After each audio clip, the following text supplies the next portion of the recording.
Hello student, देखिए अभी हमने पार्ट में पढ़ा सोशल साइंस सब्जेक्ट के पार्ट में कहाँ तक राज्यसभा और लोकसभा के बारे में जाना। अब इसके आगे जानते हैं संसद के कार्य एवं शक्तियाँ।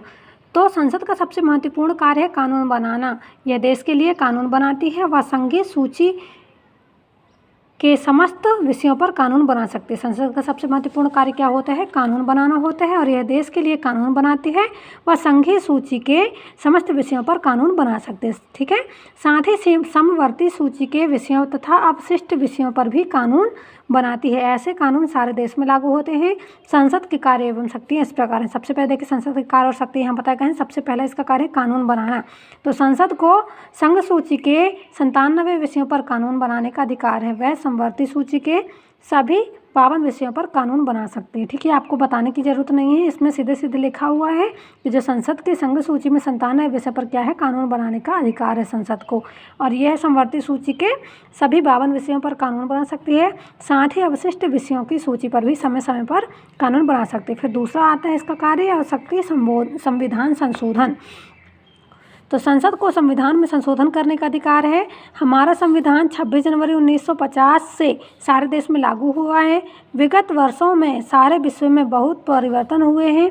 भारत भी इससे अछूता नहीं रहा है। अतः समयानुकूल वर्तमान राष्ट्रीय आवश्यकताओं को ध्यान में रखकर संविधान में संशोधन की आवश्यकता महसूस की जाती रही है। हमारे संविधान निर्माताओं द्वारा भावी परिवर्तनों को ध्यान में रखते हुए संविधान में संशोधन की प्रक्रिया तय की गई है। भारतीय संसद निर्धारित प्रक्रिया से संविधान में संशोधन करती है।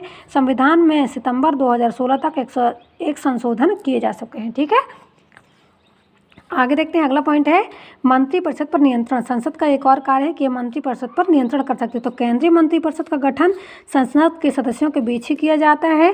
संसद ही इस मंत्रिपरिषद पर नियंत्रण करती है। यह नियंत्रण सदन में प्रश्न पूछकर काम रोको प्रस्ताव, विधेयक पर बहस एवं अस्वीकृति, निंदा तथा ध्यानाकर्षण प्रस्ताव, अविश्वास प्रस्ताव द्वारा किया जाता है। ठीक है, अगला कार्य इसका वित्तीय कार्य। तो संसद देश की वित्तीय व्यवस्था पर नियंत्रण रखती है। वह हर वर्ष आय के स्रोत एवं राजकीय कार्य संचालित करने हेतु वह नीति बनाती है। कौन? संसद है ना।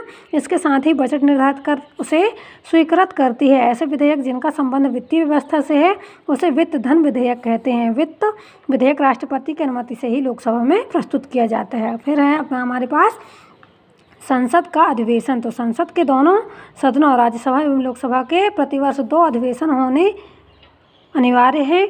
दोनों अधिवेशनों के बीच 6 माह से अधिक का अंतर नहीं होना चाहिए। राष्ट्रपति को अधिकार है कि वह कभी भी संसद का अधिवेशन बुला सकते हैं। वे संसद के सत्र को समाप्त भी कर सकते हैं। कौन? राष्ट्रपति। आगे देखिए गणपूर्ति। गणपूर्ति से आशय है संसद के किसी भी सदन की बैठक के लिए सदन में न्यूनतम कितने सदस्यों का उपस्थित होना आवश्यक है। ठीक है, ये गणपूर्ति का मतलब है कि संसद की किसी बैठक में कितने सदस्यों का होना आवश्यक है। संविधान के अनुसार संसद के दोनों सदनों में बैठक के लिए का सदस्य की कितनी 1/10 या 10% सदस्यों की उपस्थिति अनिवार्य है। अब देखिए कानून निर्माण की प्रक्रिया। कानून कैसे बनाते हैं? तो संसद द्वारा संघ सूची समवर्ती सूची पर कानून बनाया जाता है। कैसे? संसद द्वारा संघ सूची और समवर्ती सूची पर कानून बनाया जाता है। किसी विषय पर कानून बनाने से पहले मंत्रिपरिषद एक प्रस्ताव तैयार करती है। इस प्रस्ताव को विधेयक कहते हैं। विधेयक 2 प्रकार के होते हैं। कौन कौन से? साधारण विधेयक और वित्त विधेयक। साधारण विधेयक का प्रस्ताव मंत्रिपरिषद का कोई सदस्य स्वयं किसी भी सदन में प्रस्तुत कर सकता है।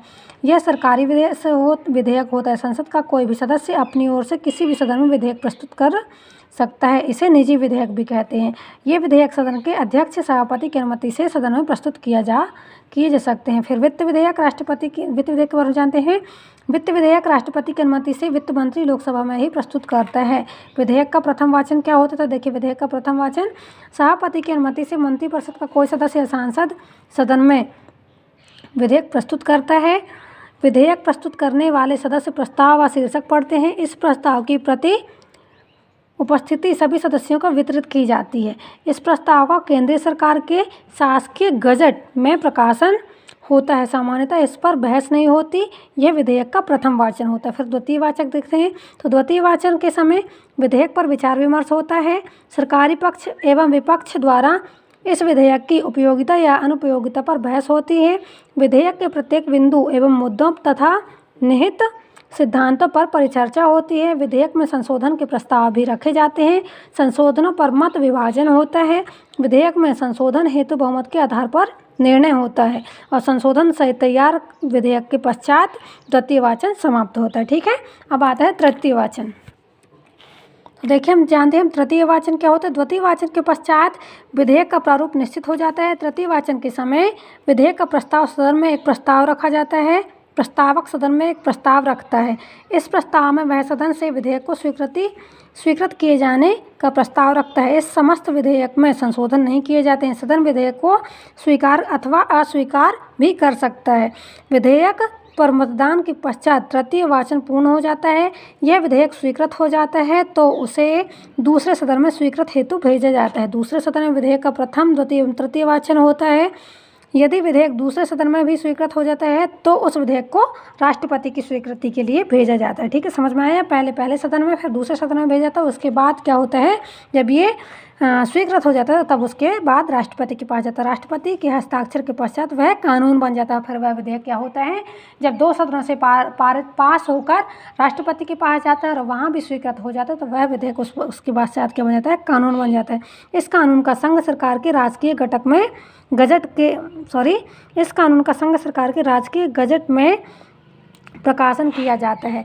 यदि दूसरा सदन विधेयक को अस्वीकृत कर दे अथवा 6 माह तक उस पर विचार न करे तो विकट स्थिति बन जाती है। ऐसी स्थिति में राष्ट्रपति दोनों सदनों का संयुक्त अधिवेशन बुलाते हैं। इस संयुक्त अधिवेशन की अध्यक्षता लोकसभा के अध्यक्ष स्पीकर करते हैं। दोनों सदनों के संयुक्त अधिवेशन में विधेयक पारित होने के पश्चात उसे राष्ट्रपति की स्वीकृति हेतु भेजा जाता है। राष्ट्रपति के हस्ताक्षर के पश्चात विधेयक कानून बन जाता है। ठीक है, दोनों आपके पास ये दोनों बताए गए हैं नियम। फिर संघ सूची, राज्य सूची एवं समवर्ती सूची। तो देखिए, संघ सूची बताई गई है। इस सूची में 97 विषय होते हैं। इन पर पूरे देश में एक जैसा कानून होता है।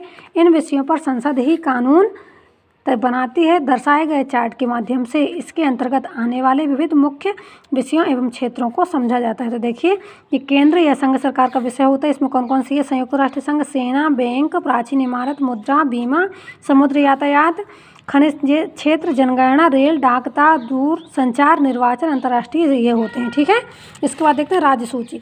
तो इस सूची में कितनी 62, संघ सूची में 97 विषय होते हैं। राज्य सूची में 62 विषय होते हैं जिन पर राज्य की व्यवस्थापिका ही कानून बना सकती है। अलग अलग राज्यों में अलग अलग कानून हो सकते हैं। दर्शाए गए चार्ट के अनुसार राज्य सूची के अंतर्गत आने वाले विविध विषयों एवं क्षेत्रों को समझा जाता है। तो देखिए, इसका चार्ट भी आगे बना हुआ है।